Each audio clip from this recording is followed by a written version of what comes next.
24절까지.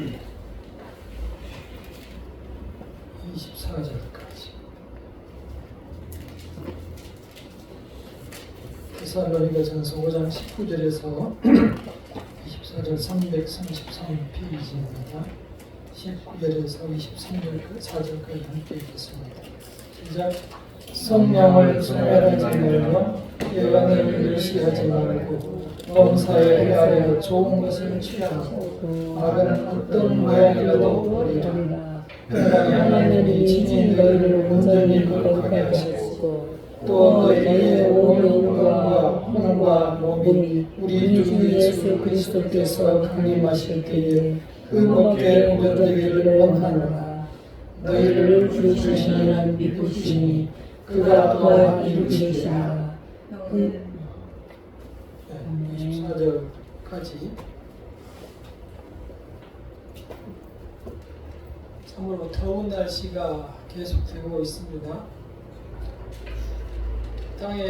등에 땀이 흐르는 그러한 이 더운 날씨에 지난주에 버스를 탔는데 제 앞에 있던 이 뚱뚱한 청년이 칼날을 이렇게 다 세워가지고 또 안경은 뒤로 안경을 쓰고, 저는 처음에 이 사람 뒤로 앉아있나 이렇게 생각했어요. 요즘 왜 안경은 뒤로 끼는지 모르겠어요. 그리고 이제 손에다가 선풍기를 이렇게 해서 계속 돌리면서 이렇게 타고 갔어요. 근데 가만히 보니 땀은 흐르니까 계속 선풍기를 돌리는데 살은 쪘지. 그러니까 더운데 계속 운동을 하니까 땀은 계속 나고 선풍기 계속 들려도 효과가 별로 없는 것 같아요. 제가 그걸 보면서 더위를 피하는데 내 자신이 또한 생각하면서 살아가야 될 것이 많다, 이런 생각을 하게 됐습니다. 내 자신이 그렇게 노력을 신경을 쓰고 머리를 좀 더 쓰면은 좀 더 내가 편안하게 살아갈 방법들도 있고, 그렇게 노력을 하지 않아도 되는데 생각을 하지 않기 때문에 그렇게 살아가는 것이 아닌가, 그런 생각도 하게 됐습니다. 그래도 더워도 이 더운 여름이 저는 참 좋습니다. 이렇게 삐쩍 말라가지고 살이 없기 때문에 이런 더운 날씨가 아주 좋아요. 그래서 오히려 아침에는 춥게 느껴지고, 그래서 동남아 같은 데가 좀 살았으면 좋겠다, 이런 생각도 듭니다. 이러한 날씨를 덥다고, 정말 덥다고 하지만 이런 생각이 요즘 들어요. 하루라도 더 더웠으면 좋겠다. 이 더운 날이라도 계속 됐으면 좋겠다. 그러고 보니까 나이가 먹은 거예요. 이게 더운 하루라도 더 필요하다라는 생각이 이제 들면서 날이 정말 아쉬운 날들이 가고 있구나, 이런 생각을 하게 됩니다. 젊었을 때는, 지금도 젊지만 더 젊었을 때는 시간 가는 걸 카운트하지 않았어요. 모든 날이 내 날이고 그 날이 계속될 줄 알았는데 어느새 저는 손주가 3살이 돼가지고 재롱을 부리고 손주를 따라갈 수 없는 그런 체력을 갖게 되었습니다. 살아가는 길이 다 똑같은 길입니다. 예외 없습니다. 그러한 가운데서 이제 오늘 말씀처럼 예수께서 벌써 오셨다가 보는 데서 하늘로 올라가 버렸어요.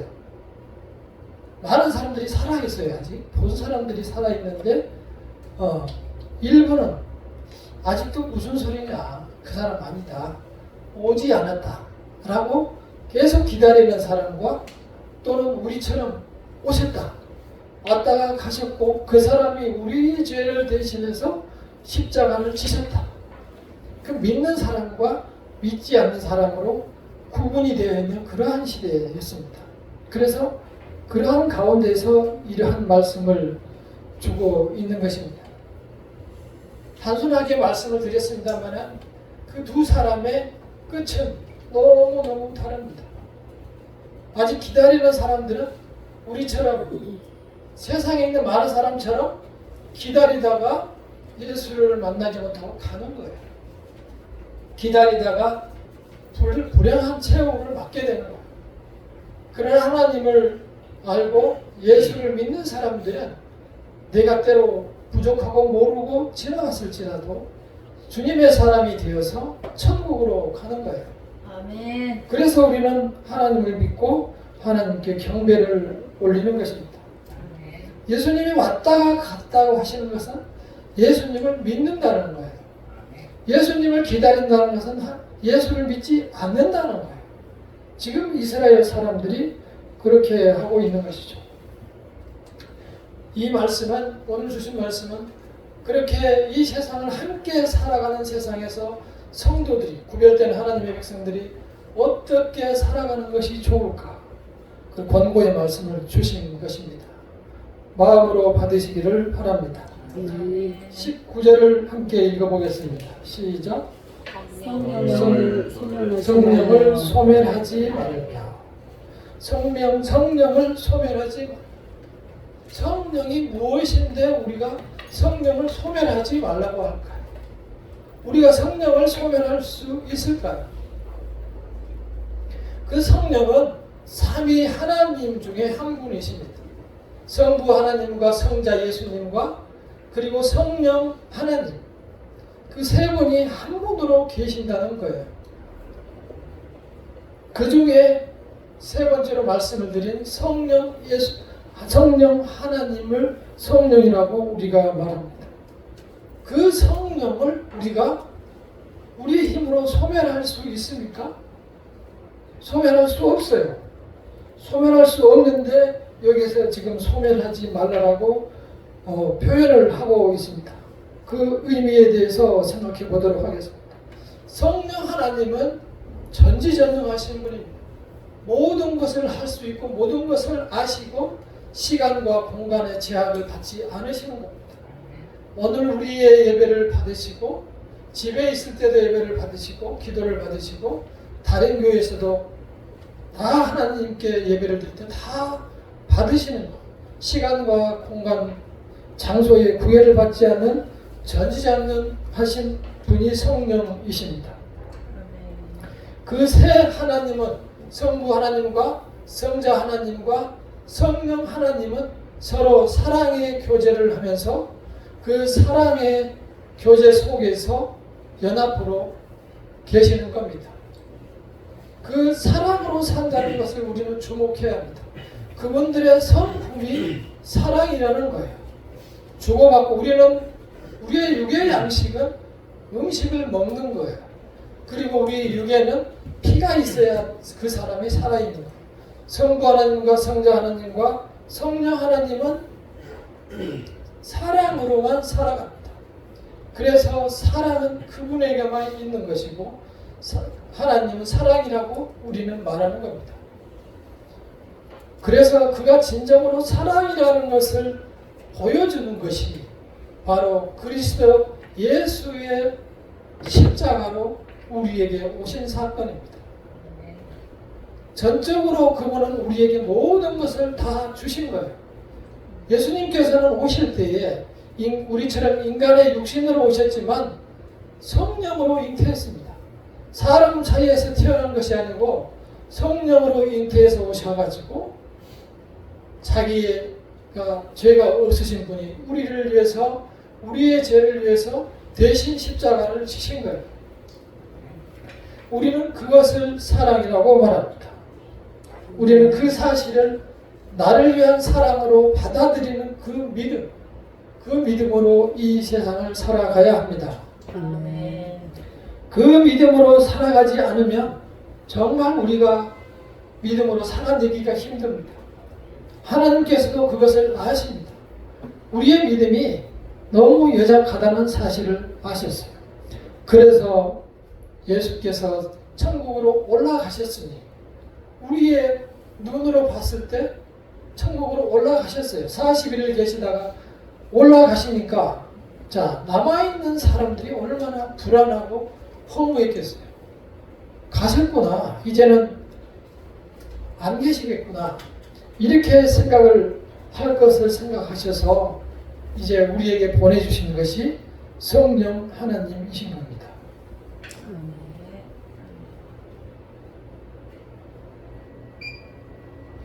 자, 함께 읽어보겠습니다. 시작. 그의 성령을 우리에게 주심으로 우리가 그 안에 거하고 그가 우리 안에 거하시는 줄을 아느니라. 아멘. 다시 말해서 믿는 그 그리스도의 십자가를 믿는 우리에게는 성령을 주신 거예요. 그래서 성령께서 우리로 하여금 믿게 하셔서 우리는 믿는 거예요. 그래서 우리가 성령에서 성령을 생각할 때 많은 실수와 오해를 하게 되는 것이 밖에서 이 세상에서 성령을 말씀하시기를 불로 우리가 참 찬양도 했습니다만 불의 해같이 내려왔다 또는 날쌘 강한 바람처럼 임하셨다 이렇게 말씀을 하기 때문에 각종 유튜브나 다른 장소에서 보면은 성령을 불로 하면서 성령을 받으라고 막 그래요. 그러면 여기서 성령을 잡아서 불로 던지는 것처럼 이렇게 얘기를 하는데 잘못된 겁니다. 일단 잘못된 것이고 성령께서는 이미 하나님을 믿는 백성을 미리 골라서 선택해서 주님의 자녀로 부르셨고 그 부르시는 일을 하시는 분이 성령이세요. 그래서 그분이 이미 우리 속에 계신다고요. 그의 성령을 우리에게 주심으로 우리가 그 안에 거하고 그래서 우리가 그 성령 안에 거하고 그 성령이 우리 안에 거하시는 줄을 알아야 하는 거예요. 그걸 믿지 않기 때문에 여러 가지 문제가 발생이 되는 거예요. 그러면 성경에 나와 있는 그러한 모습은 무엇이냐? 불같이 그렇게 임했다고 하는 것이 무엇이냐? 성령께서는 영이시기 때문에 이런 육신이 아니시기 때문에 여러 가지 모습으로 나타날 수 있어요. 여러 가지 모습으로 임하실 수도 있어요. 그러나 우리가 어떤 사람이 성령을 붙잡아서 누구한테 나눠주는 형식은 잘못된 거예요. 우리가 잘못 알고 있어서 자꾸 그 불을 받으러 어디로 찾아다니고 그러는데 옳지 않은 거예요. 그 사람이 성령의 불을 주는 것이 아니고 하나님의 성령께서 우리를 이미 찾아오신 거예요. 그 본인만이 알 수가 있어요. 하나님의 자녀이기 때문에 하나님의 음성을 들을 수가 있는 거예요. 그래서 우리가 선택받은 하나님의 백성이라는 사실을 우리가 우리 능력으로 주의 성령으로 믿으시기를 바랍니다. 요한복음 14장 16절에 또 다른 보혜사를 주사 너희에게 영원토록 너희와 함께 있게 하리라 이렇게 말씀하셨습니다. 많은 이러한 세상의 오해와 세상 유혹을 우리가 그래서 이겨내며 하나님의 자녀로 살아가야 합니다. 이러한 오해가 있을까 봐서 이제 누가복음에 보면 니고데모라는 바리새인이 와서 예수님께 묻습니다. 예수께서 물과 성령으로 거듭나지 아니하면 하나님의 나라를 볼 수 없느니라. 이렇게 말하니까 아니 우리처럼 나이 든 사람이 어떻게 다시 어머니 뱃속으로 들어갔다가 나와야 합니까?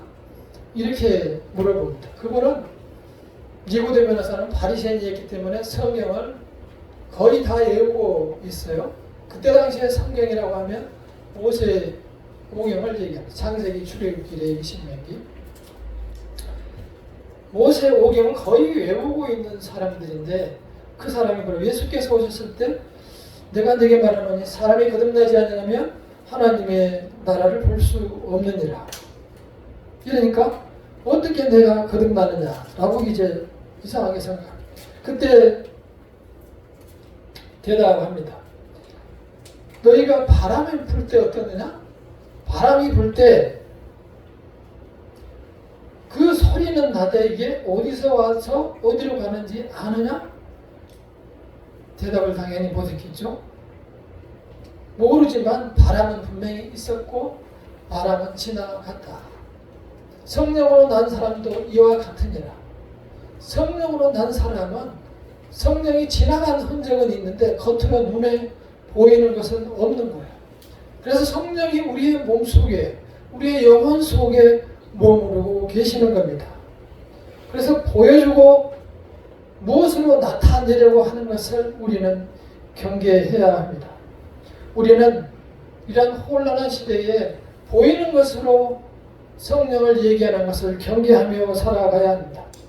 성령께서는 우리를 주님의 자녀로 선택하여 부르셔서 정말 연약하지만 하나님의 자녀로 살아가게 하셨습니다. 우리는 하나님의 자녀로서 그 말씀을 붙들고 그 말씀대로 살아가려는 노력을 해야 합니다. 그래서 성령의 열매를 맺어야 합니다. 성령의 열매. 참으로 성령의 열매는 아름다운 모습입니다. 함께 읽어보겠습니다. 시작. 오직 성령의 열매는 사랑과 희락과 화평과 오래 참음과 자비와 양선과 충성과 온유와 절제니 이와 같은 것을 금지할 법이 없느니라. 아멘. 이거예요. 성령을 불러 받는 것이 아니고 성령으로 사람들의 열매는 이렇게 겉으로 보이는 것이 맞는 거예요. 성령의 열매가 있는 사람은 하나님을 지극히 나의 주님으로 생각하고 사랑하는 거예요. 그리고 나의 가족과 형제와 나의 이웃을, 나의 친구를 사랑하는 거예요. 사랑이 아니면, 오랜 참음이 아니면 사랑을 실천해낼 수 없습니다. 그리고 어려운 이웃에게 자비를 베풀어 주는 것입니다. 그리고 내 일부러 나의 육신과 물질과 시간을 내어서 소원을 행하는 것입니다.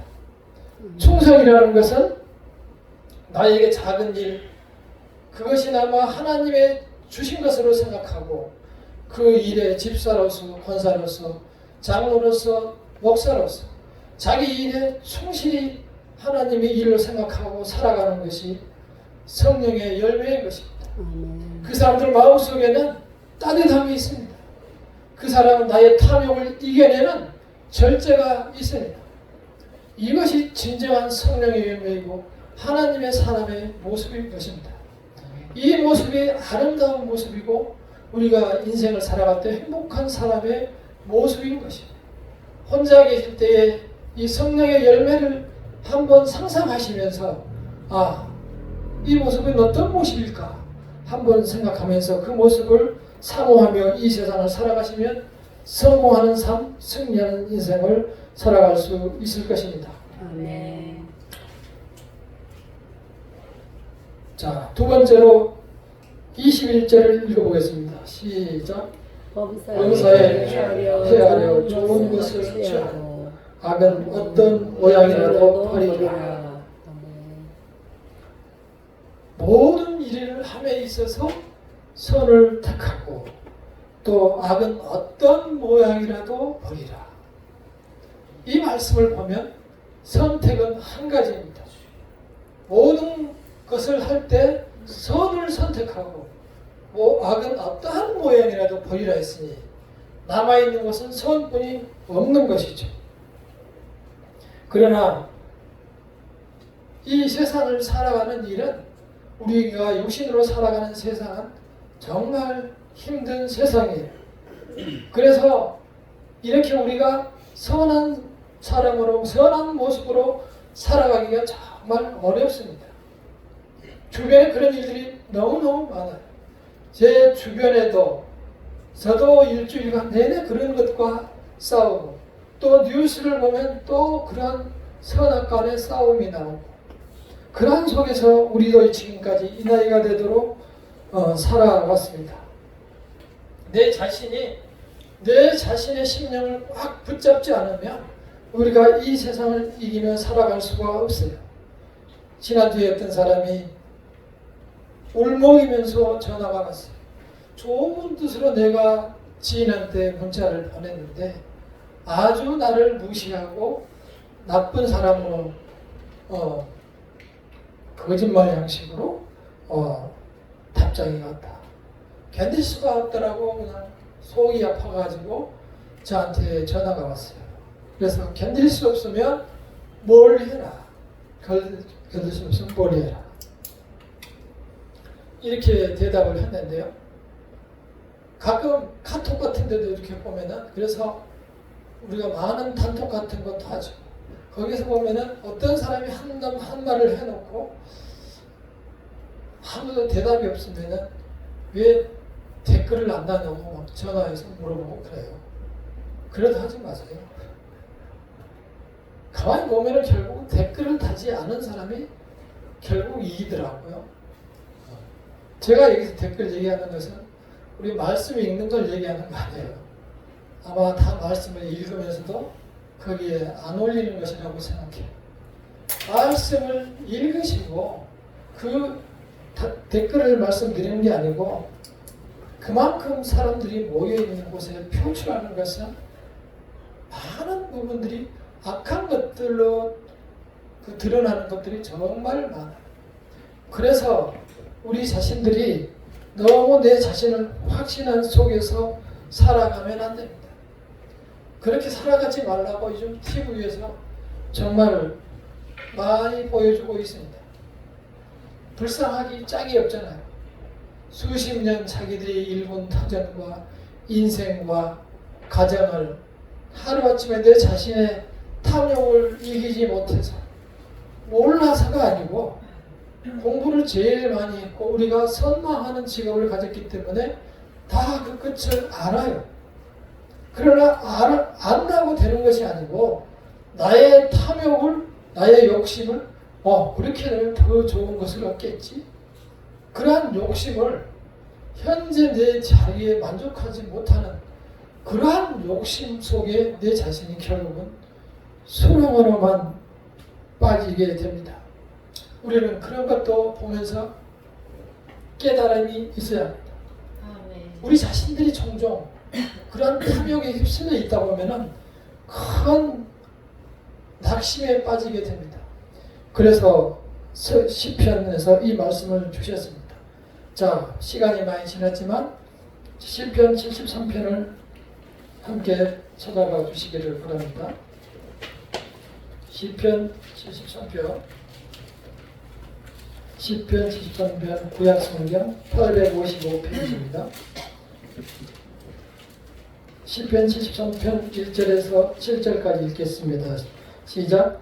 하나님이 참으로 이스라엘 중 마음이 정결한 자에게 선을 행하시나 나는 거의 넘어질 뻔하였고 나의 걸음이 미끄러질 뻔하였으니 이는 내가 악인의 형통함을 보고 오만한 자들을 질투하였습니다. 그들은 죽을 때에도 고통이 없고 그 힘이 강건하여 사람들이 당하는 고난이 그들에게는 없고 사람들이 당하는 재앙도 그들에게는 없나니 그러므로 교만이 그들의 목걸이요 강포가 그들의 음식이며 살찜으로 그들이 영이 소중하며 그들의 소득은 마음이 소보다 많으며.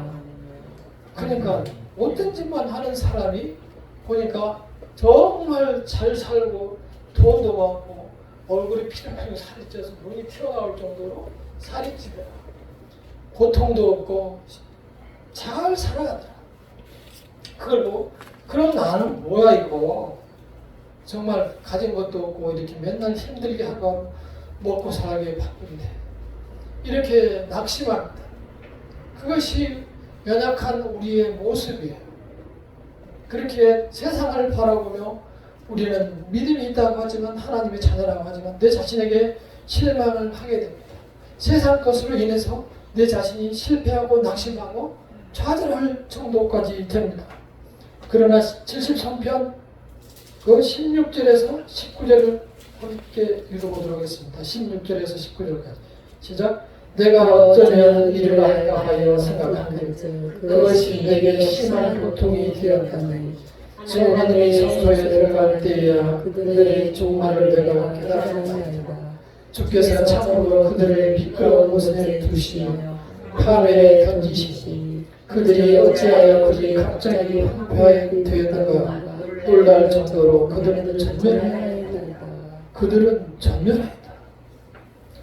보니까 나는 정말 낙심할까 해서 그들이 어떻게 사는가 종말을 봤더니 하나님께서 그들을 미끄러운 곳에 두셨어요. 깔때기가 이렇게 지옥에 깔때기가 돼 있으면은 미끄러운 곳이 어디예요? 여기다 둔 거예요. 교만한 자리에다가 둔 거예요. 여기다가 두니까 미끄러져가지고 쑥 들어가는 거 이렇게. 이게 지금 그러한 아주 절묘한 표현을 해놨어요. 주께서 참으로 그들을 미끄러운 곳에 두시며 파멸에 던지시니 지가 미끄러진 것처럼 하지만 하나님께서 던지신 거예요. 파멸에 던지시니 그들을 어찌하여 우리가 눈으로 보기에는 어떻게 갑자기 그 사람이 이렇게 됐을까? 어떻게 그 사람은 갑자기 안 보이지? 이런 우리 눈으로는 그래요. 사람이 보기에는 저 사람이 왜 갑자기 이렇게 됐지? 이런 생각을 합니다. 그러나 근데 그들은 황폐하게 되었고 내가 놀랄 만큼 전멸해. 정말 이런 것을 가리켜서 하나님께서는 내가 내 목전에서 상을 베푸신다. 이런 말씀을 하는 거예요. 세상에서도 하나님의 이러한 그 평가와 하나님의 심판이 있는데 결국은 모든 사람들이 하나님의 심판에 산다는 사실을 생각하며 우리는 이 힘겨운 세상을 이겨내며 살아가야 합니다. 말씀을 마치겠습니다. 많은 사람들이 말세라고 합니다. 유튜브에서도 말세라고 합니다. 제가 보기에도 말세 같은 현상들이 많이 있습니다. 그러나 말세는 모릅니다. 그때와 시간은 아무도 모릅니다. 우리는 그러한 말세의 시대에 내 말이 다 맞다라고 내 말만 믿지 말고 내 속에 계시는 누구를 생각하시라고요? 성령을 생각하시라는 거예요. 우리 속에 성령께서 계신다는 말씀입니다. 그 성령의 인도함을 따라서 살아가야 돼요. 그것이 하나님의 자녀의 할 일입니다. 이 성령이 인도하시는 삶은 마치 성령의 열매 아까 말한 9가지 그것처럼 9가지 기둥처럼 그래서 9가지 기둥으로 모델하우스를 지어놓은 것처럼 그 성령의 열매를 맺는 삶을 살아가는 것이 참된 성도가 승리하는 삶입니다. 우리가 이 세상을 살아가며 일이 안 풀린다고 힘들다고 괴로울 때 더군다나 힘들 때 아무도 주변에 없는 것 같은 느낌이 들 때도 있습니다. 그러나 내 속에 주의 성령께서 계신다는 사실을 기억하시기를 바랍니다.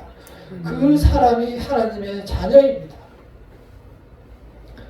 로마서 8장 32절에 자기 아들을 아끼지 아니하고 우리 모든 사람을 위하여 내어주시니가 어찌 그 아들과 함께 모든 것을 우리에게 은사로 주지 않겠느냐. 이러한 강한 하나님께서 약속을 주셨습니다.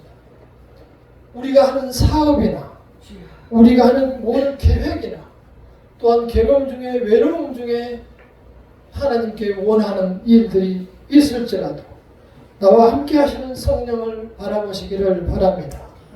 하나님께서 구하는 우리에게 하나님께서 아들도 주셨는데 무엇을 못 주겠느냐 반문하고 있잖아요. 우리는 왜 구하지 않는 것입니까? 기도하겠습니다. 기도.